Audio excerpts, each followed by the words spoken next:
बहुत साल पहले की बात है। एक छोटे से गांव में एक पुराने हवेली हुआ करती थी। वहां पर अक्सर रात को वहां कुछ अजीब होता था, लेकिन जब वहां कोई जाता तो वहां कुछ न दिखाई देता था। वहां पर भूतों का साया था। गांव वाले हवेली को अंधेरे का ग्रह कहते थे, लेकिन कोई नहीं जानता था कि वहां क्या राज छिपा हुआ है। एक दिन गांव का एक नौजवान रोहन ने तय किया कि उसे वहां जाकर देखना चाहिए कि वाकई में कुछ अजीब हो रहा है या नहीं। रात के समय रोहन ने एक टॉर्च के साथ हवेली की ओर कदम बढ़ाया। हवेली के दरवाजे चीरे हुए थे और अंधकार ने उसकी दहलीज को और भी अजीब बना दिया।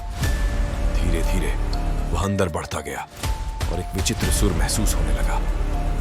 रोहन को लगता था कि उसे कोई देख रहा है, पर कुछ नजर नहीं आ रहा था। एक अचानक हवेली के एक पुराने कमरे से एक हलचल सुनाई दी। रोहन ने टॉर्च की रोशनी में वहां देखा कि एक पुरानी किताबें और पुराने आईने उठाए हुए हैं और एक छोटी सी छवि जो किसी अजनबी के होने का संकेत था। रोहन ने वहां से जल्दी से बाहर निकलने का फैसला किया, पर जब वह बाहर निकला तो वह अपने आप को एक अजीब सा हुआ महसूस करने लगा।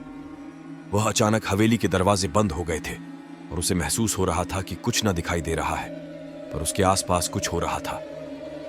रोहन ने टॉर्च की रोशनी में देखा कि हवेली के सारे आईने एक साथ उठे हुए हैं और उसका खुद का रूप उसके सामने था, पर वह अब एक भूतिया चेहरा बना हुआ था।